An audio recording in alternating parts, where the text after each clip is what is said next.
सीताराम, राधे कृष्ण। दोस्तों, कैसे हैं आप? आशा करता हूँ कि घर में सब कुशल मंगल होंगे, माता पिता सब ठीक ठाक होंगे, सब खुश होंगे और सब जिनके बच्चे हैं सब घर में सुख शांति से होंगे। आपको मेरा थोड़ा बहुत जो मैं गीता पढ़ रहा हूँ थोड़ा बहुत तो समझ में आ रहा होगा। एक दो वर्ड तो थोड़े से समझ में आ ही रहे होंगे।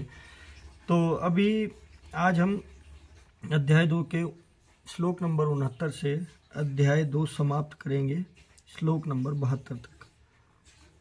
ठीक है, तो उसमें समझाएंगे। देखिए, मैं हिंदी में पढ़ रहा हूँ। हिंदी क्या है कि संस्कृत है, ये संसार है कि इसमें संस्कृत बहुत कम बची है।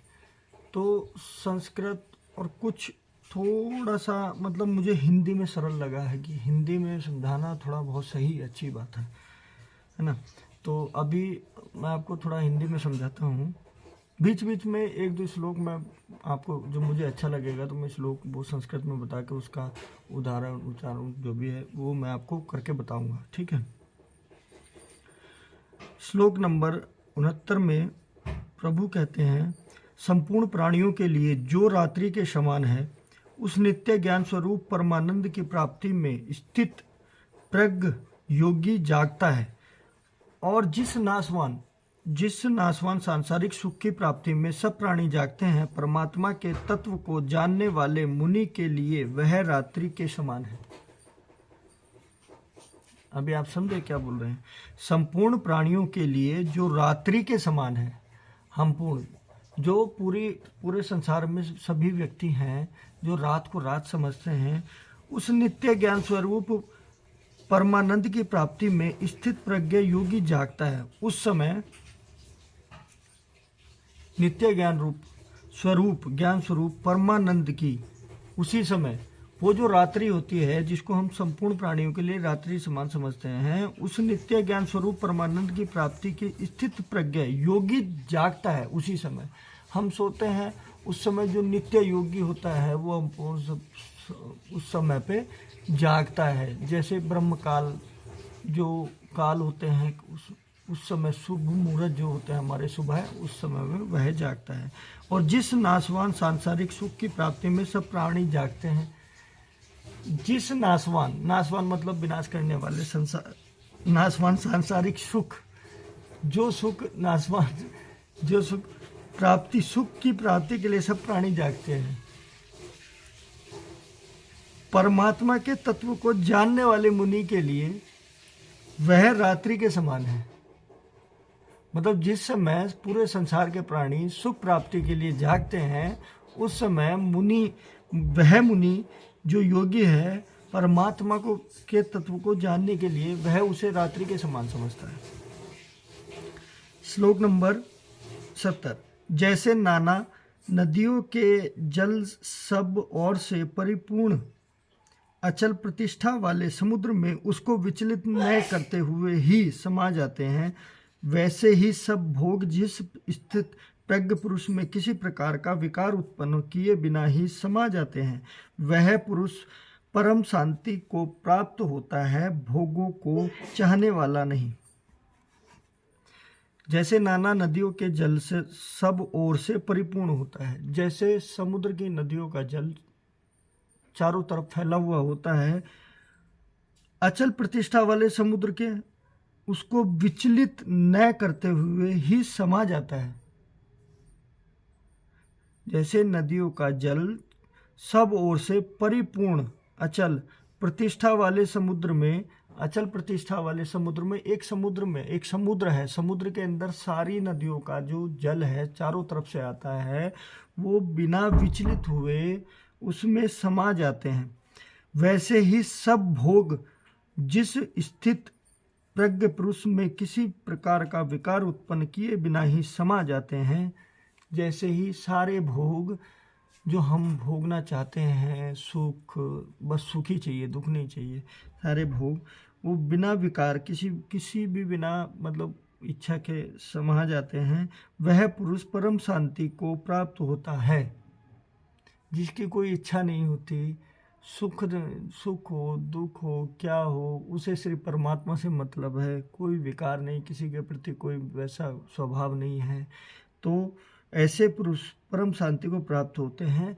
जो भोगों को चाहने वाला है, जिसको सिर्फ परमात्मा नहीं चाहिए, जिसको सिर्फ पैसा शक्ति और धन दौलत और आप ये बताइए सारे प्रकार के मतलब सुख शांत जितने भी हैं सुख हैं वो सब चाहिए, भोग चाहिए। भोगने वाला मतलब आप ये देख लीजिए, भोग रस में आप ये मान लीजिए पैसा चाहिए, गाड़ियाँ चाहिए, हर चीज़ चाहिए, मतलब दुनिया की हर चीज़ चाहिए भोग, जिसमें उसे आराम हो, तो वो परम शांति को प्राप्त नहीं होता है। श्लोक नंबर 71। जो पुरुष संपूर्ण कामनाओं को त्याग कर ममता रहित, अहंकार रहित और स्पृहा रहित हुआ विचारता है, वही शांति को प्राप्त होता है, अर्थात वह शांति को प्राप्त है। देखिए कितनी अच्छी बात कही है। जो पुरुष संपूर्ण कामनाओं को त्याग कर, जो पुरुष संपूर्ण कामनाओं को, सारी कामनाएं सब एक जगह अलग, सब भोग विलास जितना भी है सब एक साइड, कुछ नहीं, त्याग कर ममता रहित, अहंकार रहित, स्पृहा रहित हुआ विचारता है। जो ऐसे विचार रखता है ना, ममता रहित, ममता अहंकार नहीं होना चाहिए उसका, स्पृहा रहित नहीं होना चाहिए विचार, ऐसे विचार रखने वाले प्राणी ही शांति को प्राप्त होते हैं, अर्थात वही शांति को प्राप्त होते हैं। ये बात बिल्कुल सही है। देखिए आप ज़्यादा भी ममता प्यार, ज़्यादा भी प्यार किसी को ना करें। प्यार करना है तो परमात्मा को करो सबसे ज़्यादा, जो भी करना है। अहंकार कभी भी नहीं करना चाहिए, घमंड कभी जिंदगी में किसी के, देखिए किसी भी बात पे आपके पास अगर कुछ भी है ना, तो आप घमंड ना करें तो बहुत अच्छा। आपकी प्रवृत्ति, आपका जो स्वभाव है वो बहुत परिपूर्ण, मतलब इतना सुंदर हो जाएगा, तो वह प्राणी शांति को प्राप्त होता है, अर्थात वह शांति को ही प्राप्त है। श्लोक नंबर 72 अध्याय 2 का सबसे समाप्त किया जाए, समापन की ओर है अध्याय 2, इसका श्लोक नंबर 72 है। हे अर्जुन, यह ब्रह्मा को प्राप्त हुए पुरुष की स्थिति है। इसको प्राप्त होकर योगी कभी मोहित नहीं होता और अंत काल में भी इसी ब्रह्म रूपी ब्रह्मी स्थिति में स्थित होकर ब्रह्मानंद को प्राप्त हो जाता है। तो प्रभु कहते हैं, श्री कृष्ण जी कहते हैं कि हे अर्जुन, यह ब्रह्म को प्राप्त हुए पुरुष की स्थिति है। जो ब्रह्म परमात्मा को प्राप्त हुए पुरुष की स्थिति है, इसको प्राप्त होकर योगी कभी मोहित नहीं होता। जो ब्रह्म को प्राप्त कर लेता है वो कभी किसी पे मोहित नहीं होता है, और अंत काल में भी इसी ब्रह्म स्थिति में स्थित होकर ब्रह्मानंद को प्राप्त होता है। और जब उस प्राणी का अंत समय आता है, तब भी वह जब तब तक वह यह विचार रखता है, परमात्मा को याद रखता है, तब तक वह ब्रह्म रूपी स्थिति में ही, जो हमारी योगी जो इच्छा है अंदर से कि मैं भगवान को मानता हूँ और भगवान को ही चाहता हूँ, सब कुछ करता हूँ, उनके लिए ही सब कुछ करता हूँ, और जो कुछ है वो ही है, लेने वाले वो हैं प्रभु, जो लिया है वो आपका है, जो दिया है वो आपका है, सब कुछ आप ही का है। तो अंत काल में भी ब्रह्म रूपी स्थिति रखने वाला, जो ब्रह्म को प्राप्त करने वाली, अंत समय पर ब्रह्म को, परमात्मा को प्राप्त करने वाली, तब वह ब्रह्मानंदन को प्राप्त हो जाता है। तो यहीं पर अध्याय 2 का श्लोक नंबर 72 समाप्त होता है। कल से हम अध्याय 3 स्टार्ट करेंगे, जिसमें अर्जुन उपवाच करते हैं। इसमें एक श्लोक दिया गया है लास्ट में, ओम तत्सदिति श्रीम भगवती ते तापुसपूर्णस्तुस्य ब्रह्मा विद्या योग शास्त्रे कृष्ण अर्जुन संवादे संखांडस्यो योगो नाम द्वितीयो अध्याय नंबर 2।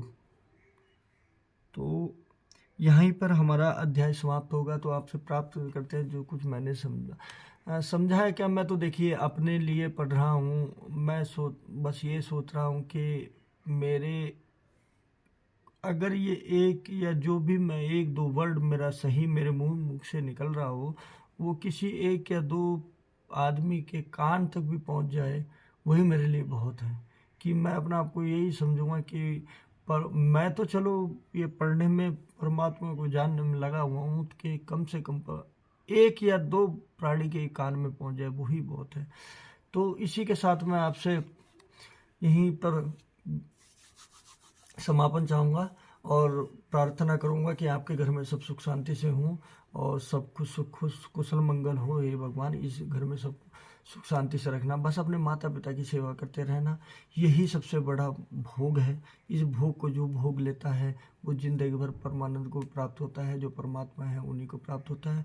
और भोग देखिए, सबसे अच्छा भोग ये होता है जब वह अपने औलाद और संतान के द्वारा जो प्राप्त करता है, जो सुख प्राप्त करता है, उससे बड़ा भोग कुछ नहीं होता। जो सेवा उनके द्वारा की जाती है पुत्र संतान के द्वारा, तो वो भी देखिए एक संस्कार है। जो आपने ये एक चक्र है, मैंने पहले भी बताया था कि जो आज आप करेंगे वही आपके साथ में होना है ना। तो ये आप अच्छे विचार रखिए, हमेशा अच्छे संस्कार रखिए दूसरों के लिए। तो इसी के साथ मैं समापन करता हूँ। सीताराम, राधे कृष्ण।